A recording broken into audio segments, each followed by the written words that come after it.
जी कदम।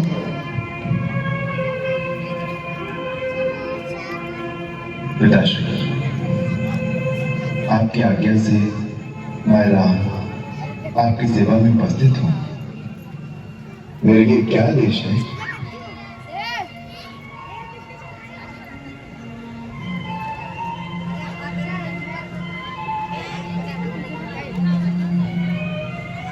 आप कुछ स्वस्थ नहीं दिखते। पिताजी को क्या कष्ट है मां? उनकी अस्वस्थता का क्या कारण है? मैं राज वैद्य को बुलाऊं? इनकी रोग की दवा राजवैद्य के पास नहीं, तुम्हारे पास है राम। मेरे पास? परंतु रोग क्या है?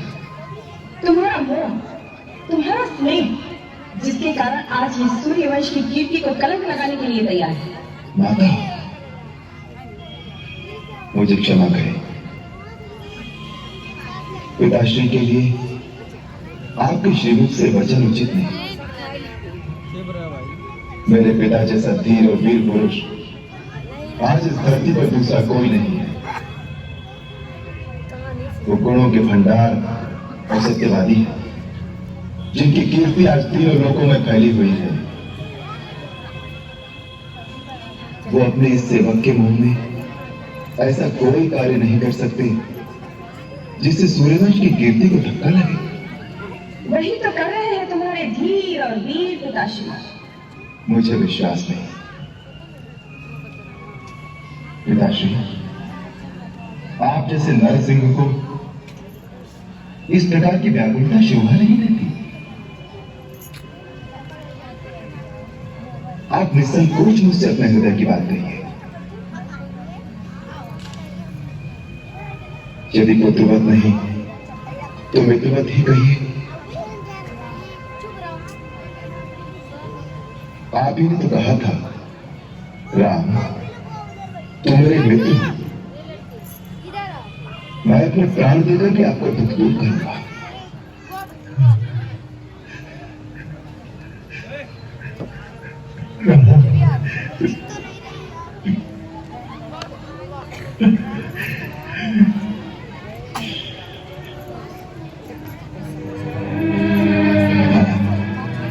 आप ही मुझे महाराज के दुख का असली कारण बताइए, और यह भी बताइए कि उसका निवारण क्या हो सकता है।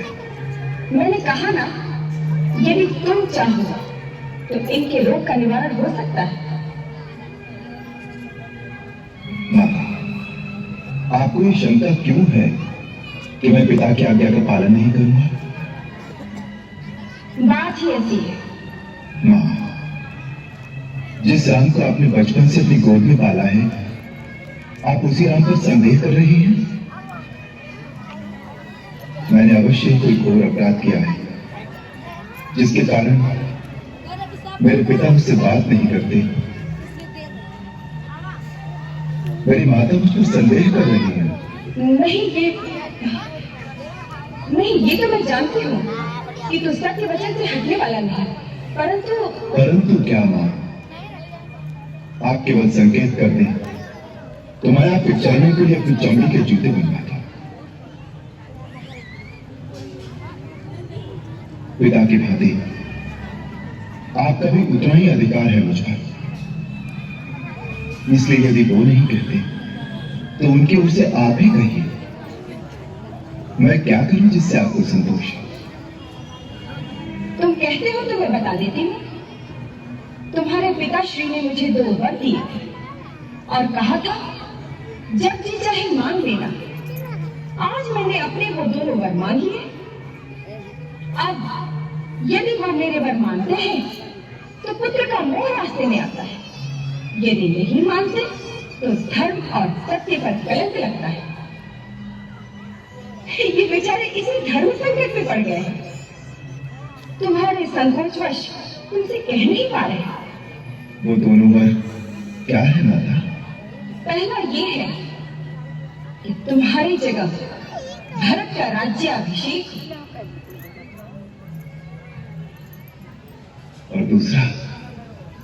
दूसरा ये कि तुम मुनि वेश धारण करके 14 वर्ष तक वन में रहो। बस इतनी सी बात पर इतना विवाद था।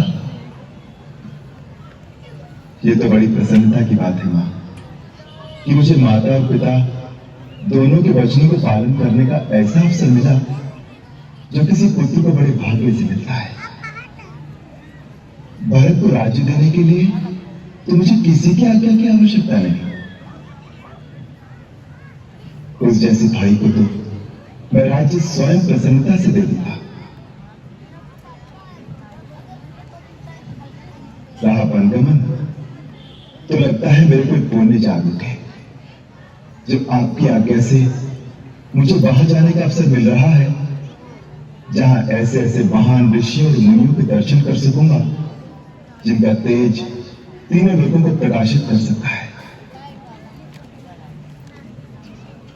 मां, मेरा तो चारों ओर से कल्याण हो गया। पिता की आज्ञा का पालन, मां की इच्छा का अनुकरण, छोटे भाई का राज्याभिषेक और मुनि दर्शन से मेरा कल्याण। मां, केवल इतनी ही बात थी ना, या और भी कोई दुख है पिताश्री को? नहीं पुत्र, तुम्हारी शपथ, भरत की सौगंध, महाराज को और कोई दुख नहीं है। अब तुम्हें इन्हें समझाओ ना कि अपने वचन का पालन करें, तुम्हें बन जाने की आज्ञा दी, संसार में निंदा और अपयश से बचे।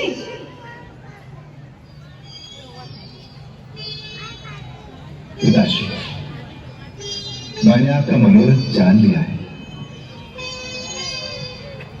अब आपको अपने श्रीमुख से आज्ञा देने की भी आवश्यकता नहीं, क्योंकि पुत्र वही बड़भागी होता है जो पिता का मनोरथ जान लेने से ही उस पर आचरण कर सके।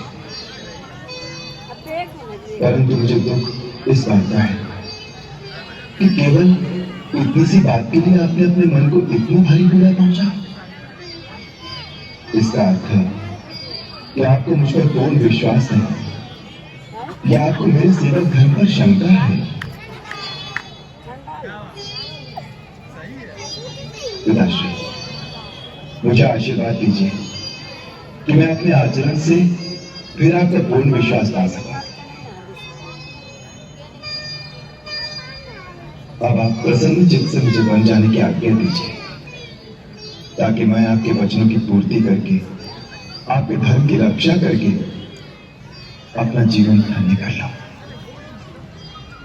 मैं माता कौशल्या और माता सुमित्रा से आज्ञा लेकर वन जाने से पहले आपकी चरण वंदना के लिए अभी आता हूं। अच्छा मां, मुझे अनुमति दीजिए।